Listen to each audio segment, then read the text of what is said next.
नमस्कार। भाषा ज्ञान पर आधारित हमारे चैनल हिंदी जगत में आपका स्वागत है।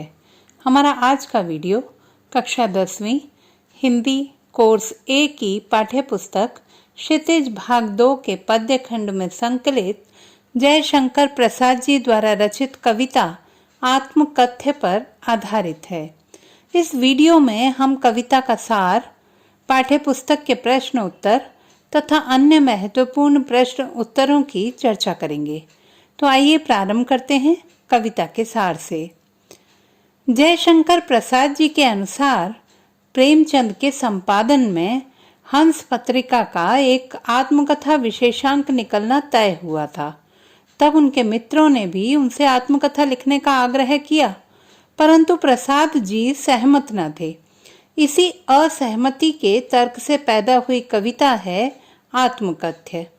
यह कविता पहली बार सन 1932 में हंस के आत्मकथा विशेषांक में प्रकाशित हुई थी। छायावादी शैली में रचित इस कविता में प्रसाद जी ने जीवन के यथार्थ एवं अभाव पक्ष की मार्मिक अभिव्यक्ति की है। कवि के अनुसार इस नश्वर संसार में एक दिन सब कुछ नष्ट हो जाने वाला है। यहाँ सभी का जीवन मुरझाई हुई पत्तियों के समान गिरकर नष्ट हो जाएगा। इस अनंत संसार में अनंत जीवन गाथाएं निहित हैं जो दुख से परिपूर्ण हैं और अपनी ईमानदार अभिव्यक्ति के कारण व्यंग्य और उपहास का पात्र बनी हुई हैं। ऐसी स्थितियों में मैं अपनी आत्मकथा कैसे लिखूं, जबकि मेरा जीवन तो दुर्बलताओं से भरा हुआ है। कवि को लगता है कि उनके जीवन की सत्यता को सुनकर कहीं उनके मित्र स्वयं को उनका दोषी न मानने लगे। कवि ने अपने जीवन में अनेक भूलें भी की हैं, धोखे भी खाए हैं।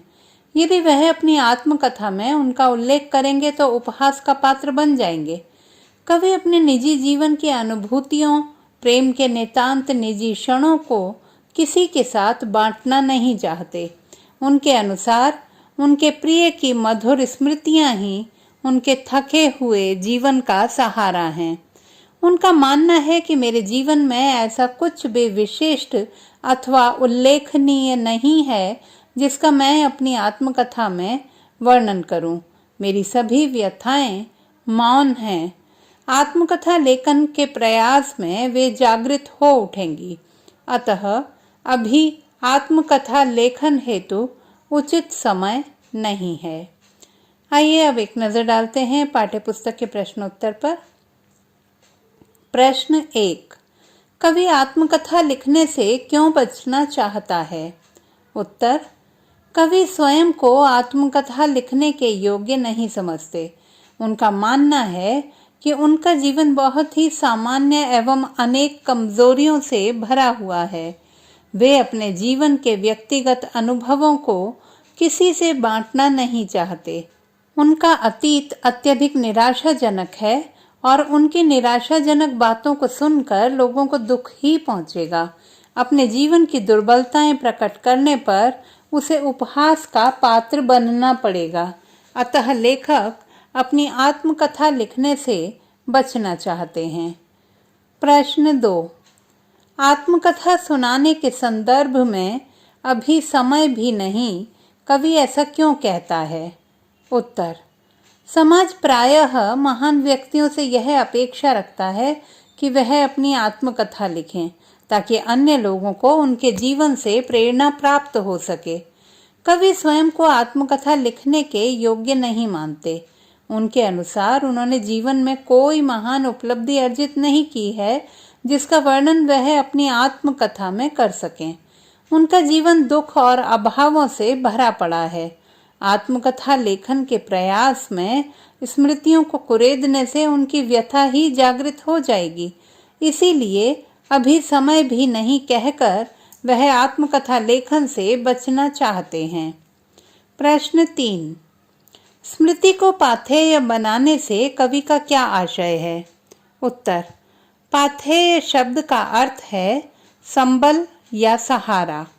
कविता में स्मृति को पाथेय बनाने का तात्पर्य है कि कवि अपनी प्रिय की मधुर स्मृतियों के सहारे अपना शेष जीवन व्यतीत करना चाहता है।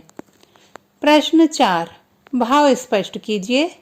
क, मिला कहाँ वह सुख जिसका मैं स्वप्न देख कर जाग गया, आलिंगन में आते आते मुस्किया कर जो भाग गया। उत्तर, कवि ने जिस सुख प्राप्ति की कामना की थी वह उसे कभी नहीं मिला। कवि सोते हुए अपनी प्रिया को आलिंगन में लेने का स्वप्न देखता है, तभी स्वप्न टूट जाने पर उन्हें लगता है कि वह सुख मेरे बहुत समीप आते आते मुस्कुराकर चला गया है। ख, जिसके अरुण कपोलों की मतवाली सुंदर छाया में अनुरागिनी उषा लेती थी निज सुहाग मधुमाया में। उत्तर, अपनी प्रिया के सौंदर्य का वर्णन करते हुए कवि कहते हैं कि मेरी प्रिया के गाल प्रातःकालीन अरुणिमा से भी अधिक लाल हैं।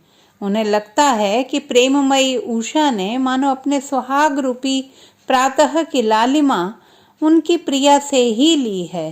तात्पर्य यह है कि कवि की प्रेमिका का मुख सौंदर्य उषा कालीन लालिमा से भी अधिक था।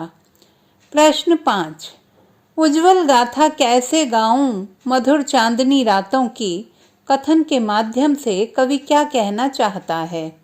उत्तर, प्रस्तुत कथन के माध्यम से कवि अभिव्यक्त करते हैं कि चांदनी रातों में अपनी प्रिया के साथ बिताए गए मधुर क्षण उनके निजी प्रेम के मधुर और अंतरंग क्षण हैं, जो कवि के प्रेम की निजी संपत्ति हैं और जिन्हें वे किसी के साथ बांटना नहीं चाहते।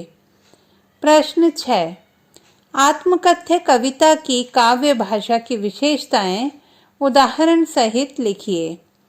उत्तर, प्रमुख छायावादी कवि जयशंकर प्रसाद जी का साहित्यिक जीवन कोमलता, माधुर्य, शक्ति और ओज से परिपूर्ण रहा है। कविता आत्मकथ्य में भी उनके जीवन के प्रति कोमलता और शैली की लाक्षणिकता दृष्टिगोचर होती है। प्रतीकात्मक शैली का प्रयोग, जैसे मुरझा कर गिर रही पत्तियां देखोगे यह गागर रीति। तत्सम शब्दावली का प्रयोग, जैसे मधुप, अनंत, नीलिमा, मलिन आदि।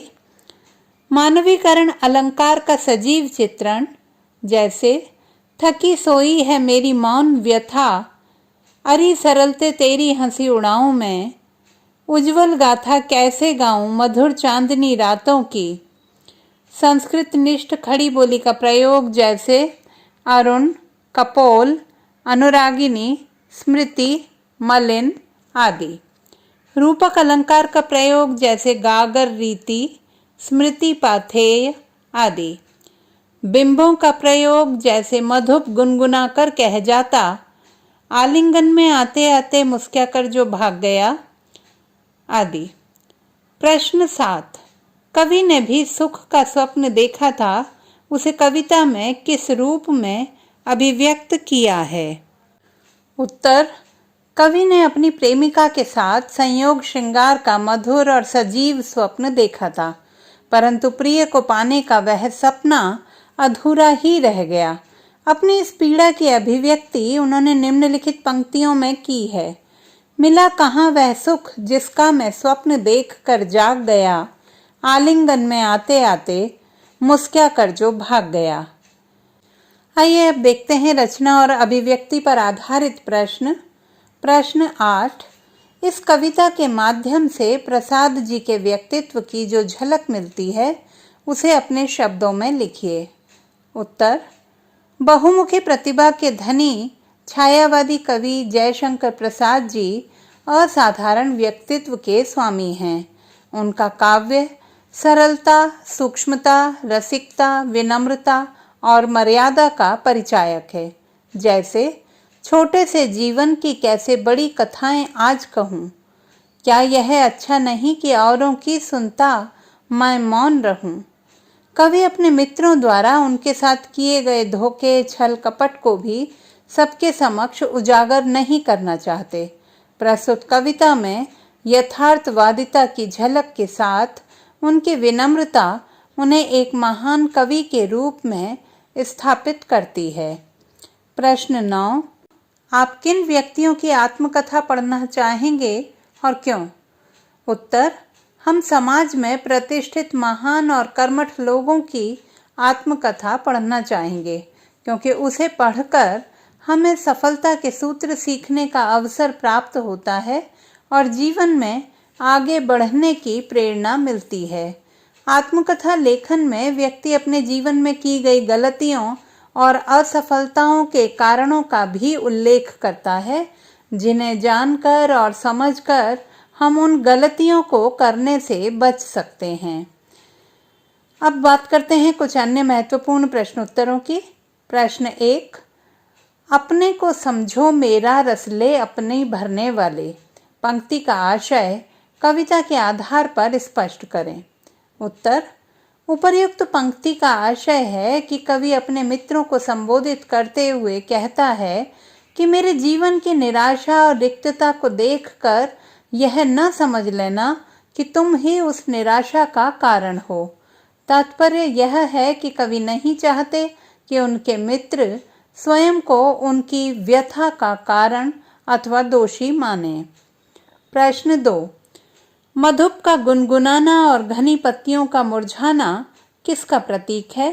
पंक्तियों में निहित संदेश स्पष्ट कीजिए।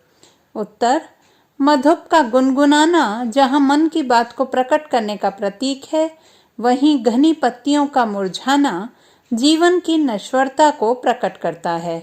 प्रस्तुत पंक्तियां हमें जीवन की नश्वरता का संदेश देती हैं, साथ ही अपनी दुर्बलताओं और असफलताओं को सहजता से स्वीकार कर आशावादी होने का संदेश देती हैं। प्रश्न 3, कविता में कवि ने किस विडंबना का उल्लेख किया है? इससे उनके किन गुणों का आभास होता है? उत्तर, कविता में कवि सरल स्वभाव के उपहास को विडंबना मानते हैं। कवि के अनुसार ईमानदारी पूर्वक लेखन करते हुए अपनी भूलों और दूसरों से प्राप्त विश्वासघातों को अन्य लोगों के सामने प्रकट करने पर वे लोग उनका उपहास ही उड़ाएंगे। इससे कवि के अपने कर्तव्यों के प्रति ईमानदारी एवं निष्ठा संबंधी गुणों का आभास होता है। तो बच्चों, ये थे कविता पाठ आत्मकथ्य पर आधारित सार एवं प्रश्नोत्तर। हमारे अगले वीडियो में आप इस कविता पाठ की विस्तृत व्याख्या, काव्य सौंदर्य एवं कवि परिचय से अवगत हो सकेंगे, तो देखना ना भूलें। भाषा संबंधी किसी भी समस्या के समाधान हेतु बने रहिए सुनीता भटनागर हिंदी जगत के साथ। आपका दिन शुभ हो।